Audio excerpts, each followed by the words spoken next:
Hello and welcome to Expedition Chesapeake, educating a watershed one backyard at a time. I'm Lori Lauver, Director of Education.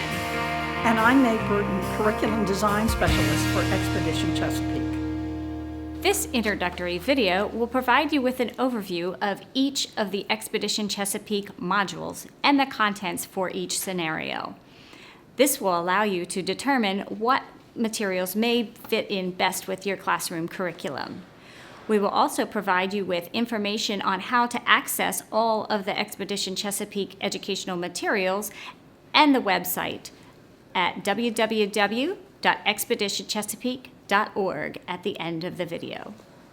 Whitaker Center for Science and the Arts is the driving force behind Expedition Chesapeake. Included in the project are a series of educational modules developed for use by middle school and high school classroom teachers and formal and informal science educators. In planning and development stages are a large format film, a made-for-TV documentary, and a 5,000 square foot traveling exhibition which will move from venue to venue for periods of 3 to 4 months. The Chesapeake Bay watershed is large and complex. It's spread over 64,000 square miles across 6 states and is home to 17 million people and counting. The focus of this watershed education material is to help students understand that how they live their lives affects water quality where they live and whatever happens to be downstream. And in this case, what's downstream is the Chesapeake Bay. The Expedition Chesapeake classroom resources are unique. They promote project-based, inquiry-centered learning by asking students to work in teams to solve problems that occur somewhere in the Chesapeake Bay watershed, then bring their learning home to their own regions and their own backyards. The learning experiences in each of the scenarios are case-based. They focus on real problems and real research happening within the Chesapeake Bay watershed. However, we all live in a watershed, so these lessons, based on real challenges, can be used anywhere. These classroom materials were designed with busy educators in mind. The lessons are all aligned with national standards and state standards in science for all 6 of the watershed states plus Washington, D.C. They are aligned to the Common Core standards in math and literacy, and they are also aligned to the next generation science standards. Essential questions and suggestions for authentic assessment, along with rubrics, are included. Scientific and historical background for teachers are included, plus websites in case the teacher wants to do more research before he or she begins teaching the class. Objectives, skills, vocabulary lists, and suggested timelines are included. And there are cross-curricular suggestions for teachers who would like to work with their social studies, English, and math colleagues. You should know about the educational philosophy behind Expedition Chesapeake. First, a teacher's role is to guide active learning, to ask questions, and to pose problems. Learning at its best is a social endeavor. Students learn to work productively as a part of a group through practice. Students learn to think, solve problems, and ask questions like a scientist through multiple experiences. Cross-curricular applications of new learnings enrich them, and students should journal. Journaling allows them to plan, to reflect on what they have done, and to articulate their understanding. The Expedition Chesapeake materials are organized into 5 modules, each one of them addressing a major challenge to quality in any watershed. They are making the most of our natural resources, land use and development, a delicate balance, human impacts on a watershed, and the effects of climate change on a watershed. Each of these 5 modules contains at least 2 scenarios based on real problems or situations in one of the 6 Chesapeake Bay watershed states. However, every one of them can be applied to similar situations in other watersheds. And there are additional resources on the website. For instance, there are suggested websites for use by teachers and students in their research.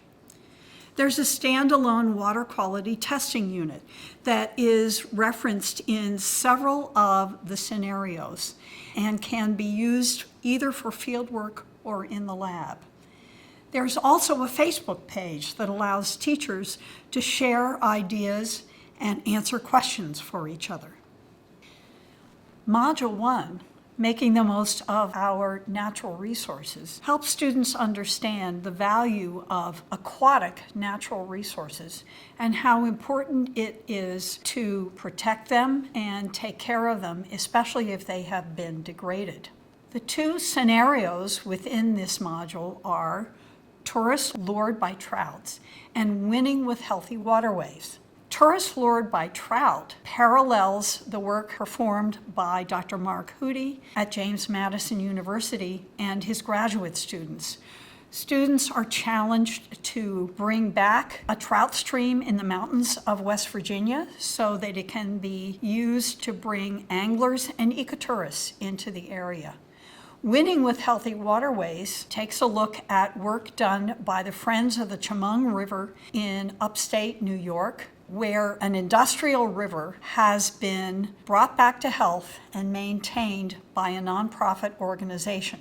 Topics included in this module are the life cycle of an organism and requirements in a habitat, biotic and abiotic elements of a habitat, the economics of recovery of a degraded aquatic ecosystem, field tests used for measuring water quality, and citizen and scientist partnerships and what they can accomplish.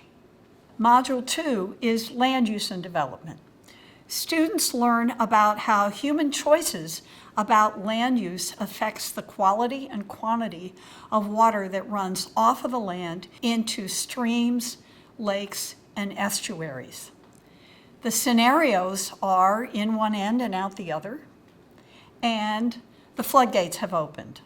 In one end and out the other, ask students to consider their own dietary choices and what effect that has on getting rid of piles of chicken manure after the chickens have been processed. The floodgates have opened. Ask students to take a look at land use throughout the watershed and how it affects stormwater amounts and the materials carried by the stormwater eventually into the Chesapeake Bay.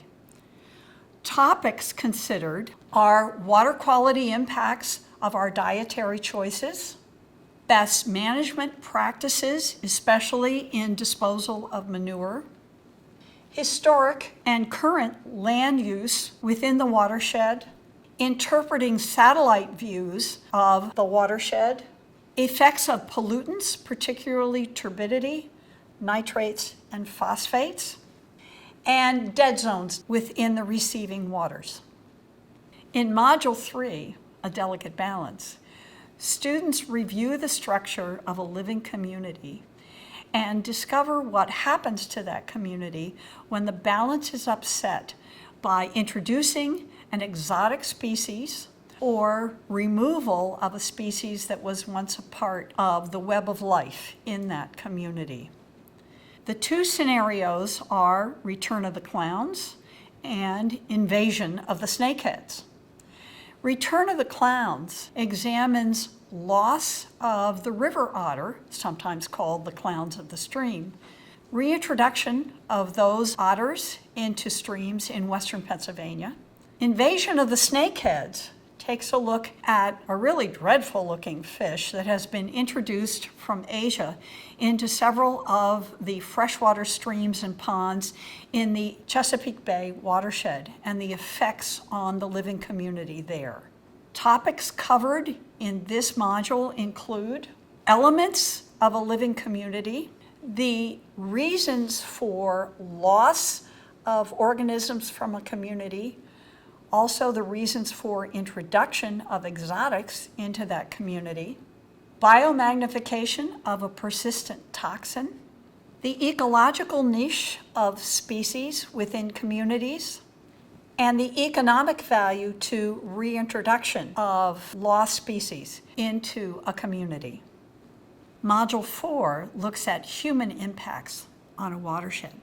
Students explore the environmental and economic impacts of how much water they use and what happens to stormwater and wastewater once it leaves where they are. Students look at their own use of water, where that water goes, how it gets treated, and why it's important to treat it before it goes to a receiving waterway. They also are exposed to the green infrastructure movement that is being used by an increasing number of cities to cut down on the amount of stormwater that has to be treated along with their sewage water. The two scenarios are it all goes somewhere and gray to green. In It All Goes Somewhere, students are asked to keep track of their water use as they get ready for school in the morning, and then find out what happens to that water once it goes down the drain, how it's treated, and where it eventually ends up. In Gray to Green, students look at the work being done by the city of Lancaster, Pennsylvania, as they struggle with ways to cut down on the millions of dollars that they need to spend on thorough wastewater treatment.